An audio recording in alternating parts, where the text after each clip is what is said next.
Viejo usuario de los FPTA, yo creo que fue de los primeros FPTA en salud animal que sacó el INIA, que nosotros estábamos interviniendo desde Rubino. Y hoy voy a tener el gusto de presentarle un FPTA que se hizo, que duró 3 años y que se hizo entre los años 2009 y 2012 acá en el área de Basalto. Sobre control integrado. La siguiente. Perdón. Es la costumbre de que me pasen las diapositivas. Haciendo una hipnosis un poco, yo creo que es importante para aquellos que no están muy al día, de qué es el control integrado de parásitos. El control integrado de parásitos es un sistema de abordaje y manejo de pestes, considerando pestes en este caso específico, las garrapatas, la sarna, los parásitos gastrointestinales del ovino y el bovino, que utiliza todas las técnicas y métodos apropiados para combatir una o más especies. O sea, es como si fuéramos al restaurante y tenemos una cartilla que está disponible por el técnico para poder utilizar en cada caso específico y variar, si ustedes quieren, el menú y la combinación, interfiriendo lo menos posible en el medio ambiente y manteniéndose a un nivel que no produzca daño. Esto es importante porque el control integrado, que como ven más abajo ha sido preconizado por la FAO y la OIE, introduce el concepto de inocuidad alimentaria, que es muy importante para el Uruguay en este momento como país exportador de carne, sobre todo, y de leche, y además introduce el concepto de umbral de enfermedad. Ya había dicho que la duración es a 3 años. Y antes de empezar con ese concepto de umbral, que ustedes con esto van a un poco a entender por qué nosotros preconizamos el control integrado, que parece una palabra bastante abstracta, es porque está implícita en el propio nombre. No sé si ustedes muchos saben qué quiere decir parásito. Parásito es una palabra que deriva del griego. Cito justamente significa alimento, comida. Y el parásito eran, en la fiesta que se hacían los dioses por los griegos, hacían grandes fiestas, y lo utilizaban en homenaje a los dioses, comían, y había mucha gente invitada que no pagaba nada y no aportaba nada. Eso eran los parásitos. O sea, parásito no etimológicamente, pero quiere decir el que se sentó a tu mesa. En una palabra, perdónenme esta pronunciación gaucha, el parásito está hecho para garroñar. Esos que son invitados y no pagan nada nunca. Pero en este tipo de bromas que yo estoy haciendo con ustedes, como yo les decía, tiene implícito de que el parásito históricamente, por selección, no estuvo diseñado nunca para matar al animal. Estuvo para aprovecharse de él, ¿verdad? Salvo en el caso excepcional de las tristezas del ganado de los hemoparásitos, difícilmente un parásito tiende a matar al animal. Lo que pasa es que a veces con las prácticas de manejo que hacemos, el alambrado y mantener los animales encerrados fue una de ellas, nosotros hacemos de que el parásito mate los animales. Pero el parásito no está diseñado, sobre todo los gastrointestinales, la garrapata, la mosca de los cuernos, y sigue una curva de este tipo en donde nosotros consideramos, por ejemplo, en las ascisas, la cantidad de tratamiento que tenemos que dar para mantener los animales en equilibrio productivo, y las pérdidas económicas por enfermedad. Entonces hay 3 estados fundamentales que yo le explico esto, que son un poco la base del razonamiento de control integrado. Se dice parasitismo a un estado de equilibrio, en donde el parásito de alguna manera, como dicen nuestros amigos los agrónomos, es un enchufe a tierra en la energía consumida, o sea, hace menos eficiente la utilización de energía, ¿verdad? Pero se puede manejar sin mayores problemas y sin mayores pérdidas, hablando en términos de peso de carne o lana. Después hay una especie que muchas veces es ayudada por el manejo del productor, que se llama escalada parasitaria. Esto lo inventaron, no lo dijo Nari, lo dicen los australianos hace muchos años, de escalada parasitaria en donde los parasitoses por razones climáticas de manejo o de repente de categoría más susceptible, aumenta exponencialmente la cantidad de parásitos. Y después está el parasitismo con una gran cantidad de parásitos y ahí el animal, muchos de esos animales mueren más si todavía están malnutridos, ¿verdad? El problema que tenemos nosotros en estos casos es que de repente tenemos una majada preñada con altos requerimientos energéticos en el invierno y con pastura muy mala y que ese es el principal problema y para dejar tranquilo nuestra conciencia le damos 2 o 3 tomas, ¿verdad? Y las tomas pueden servir para matar los parásitos, pero no son bombas de energía, ¿verdad?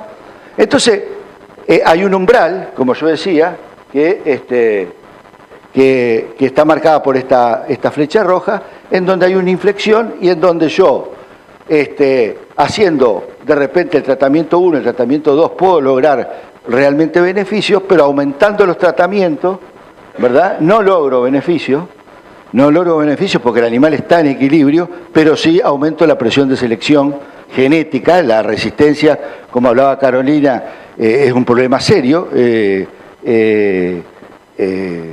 y tiene un origen genético, ¿verdad? Entonces aumentamos la presión de selección, ponemos el colador y nos produce resistencia y falta de eficacia del producto. Entonces, a mí seguramente me va a faltar el tiempo en estos 20 minutos, mi coordinadora me va a cortar, entonces yo les cuento que hay un libro, que es un libro gordito, que lo tiene Hemisferio Sur, Peri, tiene 700 páginas y las 2 últimas capítulos, el capítulo 29 y el 30, son exclusivamente de control integrado, hecho por autores uruguayos, y en donde ustedes, si les interesa, sobre todo los colegas veterinarios, van a poder encontrar todos los comentarios y explicaciones correspondientes. Y uno que se hizo en el marco de este proyecto, esto por supuesto fue hecho, publicado, el capítulo 30, que son todos los datos del FPTA con autorización de la gente de INIA, y esto que es una publicación hecha por INIA, con plata del proyecto, en donde intervino básicamente la DINAMA y el DILAVE sobre todo relacionada a la deposición de baño. Ustedes saben que un baño de ganado de garrapata tiene 10.000 litros por lo menos, hay baños más grandes, y que esos se tiran muy cerca del agua, porque los baños se hicieron en el siglo pasado muy al inicio y no se hacían lejos del agua, a pesar de que se tenían que llevar el agua con carros, ¿verdad? Y caballos, burros. Entonces digo, es muy fácil de que si se tira el baño con bomba cerca del agua, y yo me ha tocado ver varios insucesos con esto, sobre todo a nivel de agua.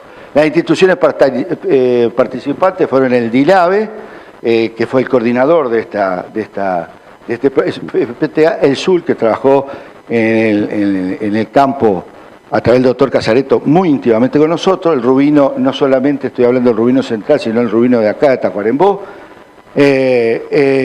la DINAMA, Facultad Veterinaria y la Veterinaria Dondo de Salto, que es un laboratorio privado de diagnóstico que hace años que está trabajando con muchos elementos del control integrado.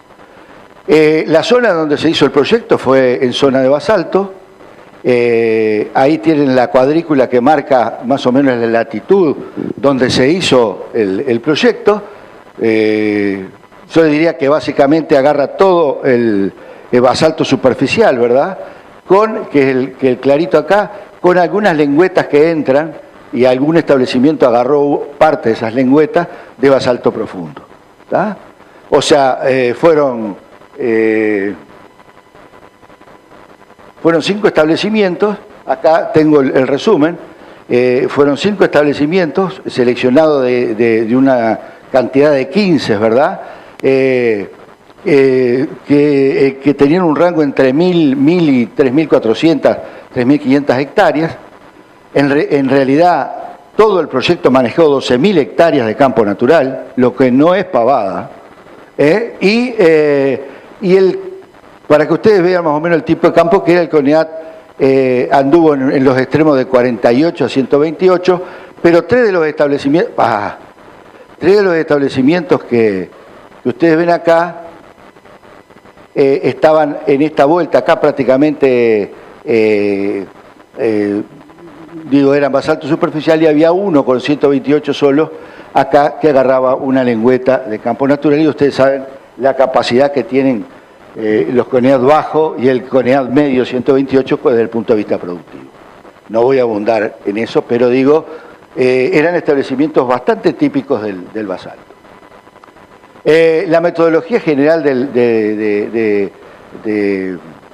trabajo fue, después de hacer una visita previa a 15 establecimientos, el primer paso fue definir las prioridades de control. Para eso se hizo una encuesta al productor bastante extensa, nos sentábamos a tomar mate y a charlar con el productor. Con muchos de los productores terminamos siendo amigos al final, después de 3 años. No nos echaron, les aclaro, porque si una cosa no sirve, generalmente te sacan. Y utilizando nuestra propia información. Creo que en parasitología ha habido varios equipos, del sur, Rubino, ahora por supuesto estuvo Línea, y esos grupos han generado bastante información que nos permite a nosotros tener una buena charla con el productor. Seleccionamos 5 de esos y le propusimos hacer un diagnóstico de situación. ¿Qué es el diagnóstico de situación? Es generalmente, y perdónenme que sea crítico, se va a controlar los parásitos de un establecimiento a ciega. No se sabe si hay resistencia, qué tipo de resistencia hay, si funcionan las drogas o no, y se deciden las drogas sin tener un diagnóstico de resistencia. ¿Tá? Entonces, lo que propone el diagnóstico de resistencia es básicamente hacer una serie de chequeos con apoyo al laboratorio, no es mucho gasto, y ver cuál es la situación de la garrapata, cuál es la situación de la mosca de los cuernos, cuál es la situación de los nematodos gastrointestinales, como hablaba Daniel Castel, en ovinos, cuál es la situación con los gastrointestinales de vacuno. Entonces, sabiendo sobre qué pasa con la tristeza, hubo antecedentes, no. O sea, no se puede en este momento, hoy, a salir directamente a ir a la veterinaria y comprar el producto, sino que esto implica partir de una base más sólida, que es el diagnóstico de laboratorio. Esto que ahora es muy dato, que es muy fácil, antes, por lo menos en nuestra generación lo parecía difícil, ahora hacer un banco de datos con estos resultados no es difícil. La implementación de la propuesta y la aceptación del compromiso del productor. Esto es básico, que el productor quiera. Si el productor no quiere, no funciona nada, no funciona una campaña sanitaria, no funciona absolutamente nada sin el apoyo del productor. Y del productor, y yo le agregaría el capataz. ¿Ah? Uno de los grandes errores que tenemos nosotros, le explicamos al productor, el productor, perdónenme que hable de esta manera, a veces no nos da mucha pelota, y le comenta otras cosas para simplificar el capataz no entiende, entonces ahí vienen los errores. ¿Tá? Después, fuera de cosas, le voy a hacer un cuento al que quiera sobre qué pasó en una investigación australiana muy importante cuando no le explicaron bien al que cuidaba las ovejas qué es lo que tenía que hacer. Ejecución, seguimiento y evaluación de los resultados fue, por supuesto, la última etapa del proyecto. La fase del diagnóstico, se hizo un lombrités, ustedes saben qué es el lombrités, en realidad tiene un nombre muy complicado, test de reducción de los contagios de huevos, es una demostración de la eficacia de las drogas sobre nematodes gastrointestinales de ovino y bovino en cada establecimiento, ¿tá? Antes de empezar a implementar, a pensar en el control. O sea, queríamos saber cuál era el estatus de resistencia. Cada establecimiento, desde el punto de vista de la resistencia, es algo diferente, porque la principal variable es el productor, porque ese productor es el que va al comercio a comprar la droga, y entonces no se le puede preguntar al vecino acá, che, ¿qué droga anda? Y la generalización a veces es peligrosa. El otro fue un conteo de garrapata y pruebas de resistencia a garrapaticida. Esto existe, no es tan caro hacerlo, se hace una vez, por ejemplo en gastrointestinales cada 2 años se puede hacer, el de garrapata se puede hacer más extensivamente, y sabemos qué droga nos está realmente perjudicando o ayudando. Porque, por ejemplo, no es lo mismo que yo vaya a controlar garrapata y parte de una base que el garrapaticida funcione un 40%, ¿verdad? Después viene le damos todas las razones por diario, si nos entrevistan, que el clima, que esto, que no, pero partimos de una eficacia errónea y dejamos 60% en el mostrador de la veterinaria. Si hay, cada 100 pesos que gastamos, el 60% lo dejamos. Y no es culpa de la veterinaria, es culpa que nosotros como productores no hicimos un diagnóstico correcto. Siguiente, toma de muestra de sangre para ver, hay métodos para ver si los animales, los vacunos están en equilibrio, en desequilibrio enzótico para la tristeza. Un antecedente de tristeza hace que de repente recomendemos vacunar. La vacuna es barata, está disponible desde el año 40, o sea, hay cosas que no las hacemos porque no queremos, sinceramente. El conteo de mosca a los cuernos, eso también nosotros lo hicimos. Y ver si hay, van a ver algunos resultados, realmente es a veces acalambrante, ¿no? De ver la ineficacia de las drogas sobre algunos productos. El diagnóstico de situación de la resistencia de basalto, fíjense lo que demostró en los establecimientos. Resistencia múltiple. Resistencia múltiple quiere decir que una población de lombrices del establecimiento del ingeniero Clarillet tiene de repente más de 3 drogas involucradas. O sea, tiene genes de resistencia de 3 drogas. El ingeniero Clarillet da una toma, él sabe mucho ovejas, pero no puede ver, y la droga le anda de repente un 60%. Entonces, sobre todo hubo problemas con levamisol, albendazol y ivermectina en ovinos. Un poco lo que decía Daniel también. Coperia dijo el doctor Castel, que sin duda es el más importante, un parásito que es el intestino delgado, el vacuno tiene muchas materias fecales, es difícil de verlo, nunca se abre intestinos gruesos cuando se muere, o casi nunca cuando se muere un vacuno, no se ve, pero yo llegué a hacer en autopsias fue hace 2 años, hicimos en agosto, y llegamos a contar con este rizo que tú mencionabas, 90.000 Coperia en ternero. Entonces, por menos patógena que sea, ahí está en una escalara parasitaria y una parasitosis tremenda. Los terneros cruzaban las patas, ¿verdad? Entonces, la eficacia entre 0 y 46% en 4 de los 5 establecimientos de ivermectina frente a las lombrices gastrointestinales, frente a los nematodes gastrointestinales. La moxidetina sigue la misma tendencia porque son drogas primas hermanas, ¿verdad? Son muy relacionadas, son lactonas macrocíclicas. Esto no tiene por qué saberlo el productor, tiene que tener un técnico que lo asesore, ¿verdad? Entre un 46 y 84%, y así sucesivamente. La cipermetrina y posiblemente todo el grupo de los piretroides sintéticos falló totalmente en controlar las moscas en todos los establecimientos.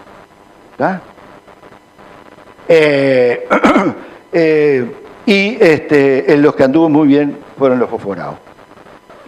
Entonces, este es el diagnóstico de situación que nosotros hacíamos y teníamos, nosotros le pusimos letras a los establecimientos, no damos nombre, pero son vecinos de acá, 2 vecinos que viven en Salto, 3 vecinos que viven en Tacuarembó, conocidos, estos son los resultados de los establecimientos de ellos. Lo que nosotros vimos que hubieron 2 drogas en garrapata que funcionaron bien en este caso. No era como el caso que presentaba Ilanor, que si ustedes saben, ya hay resistencia a fipronil diagnosticada. Uno era el fipronil y el otro era la ivermectina, ¿verdad? Y después, lo que se vio que la cipermetrina fue resistente en 4 establecimientos, de esos 5 que estudiamos, y en 5 establecimientos, en los 5 establecimientos hubo resistencia a cipermetrina, y la aflumetrina, que es también un piretroide sintético, hubo en 3 y no hubo en el último que ustedes ven ahí.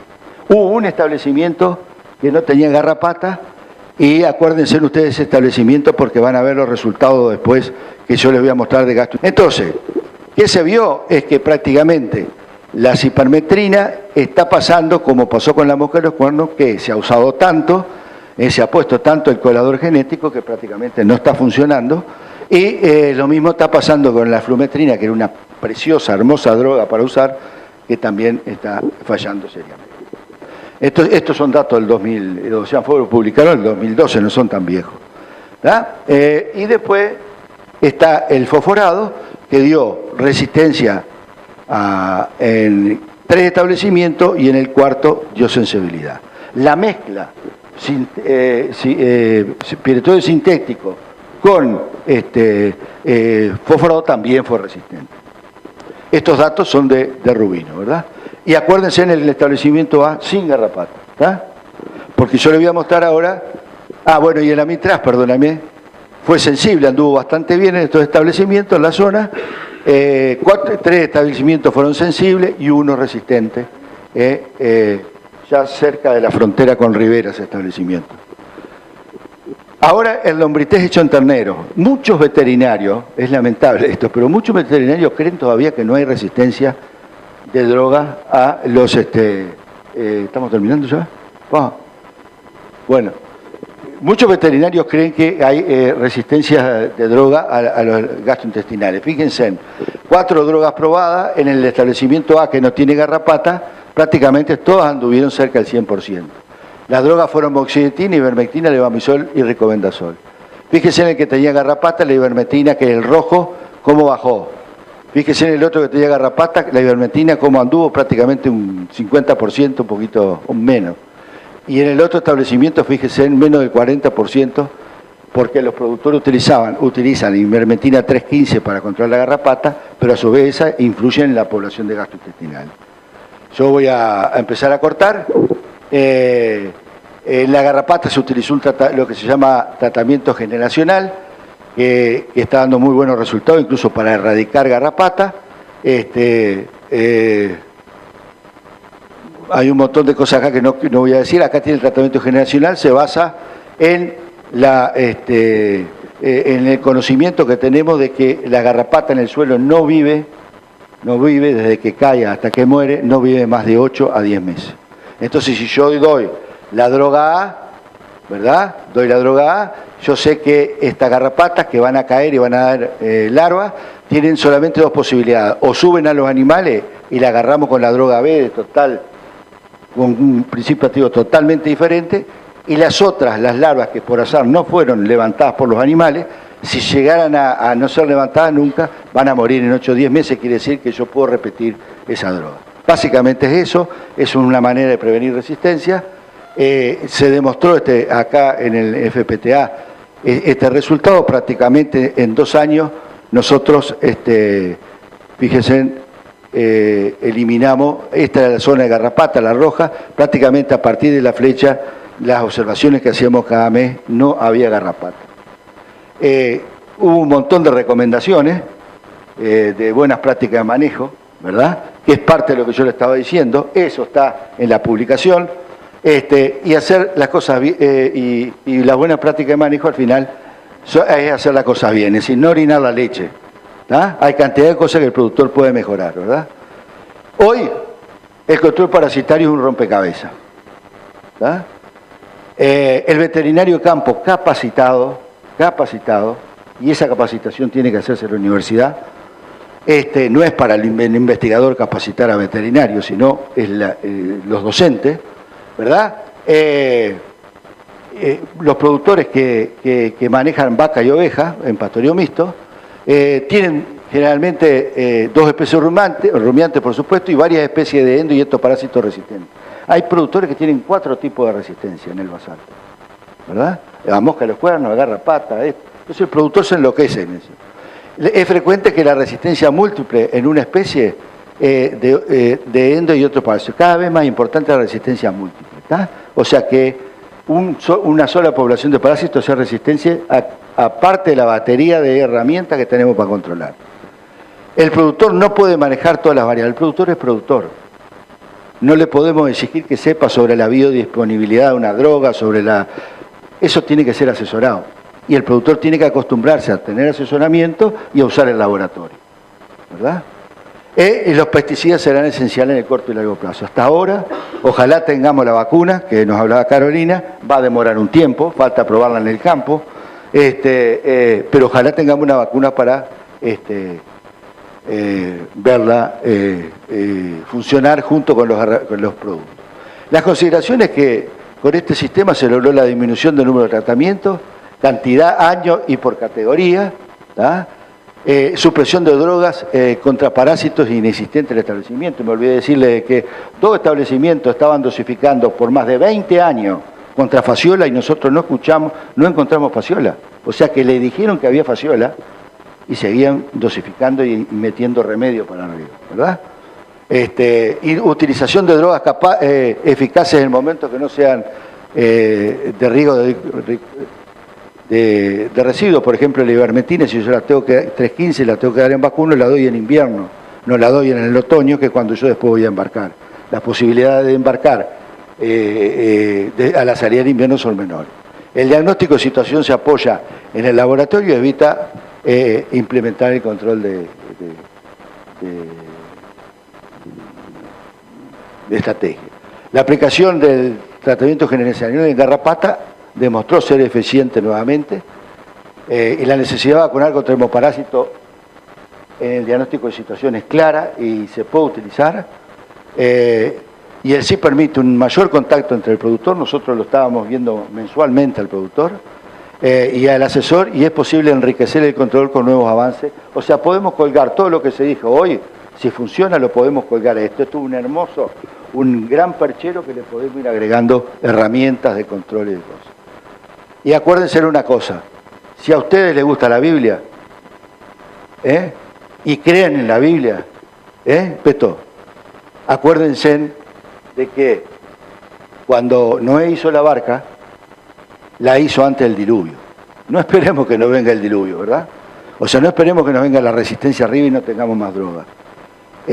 Y eso que puede ser una tontería fundamental, prevenir antes de que ocurra. Muchas gracias.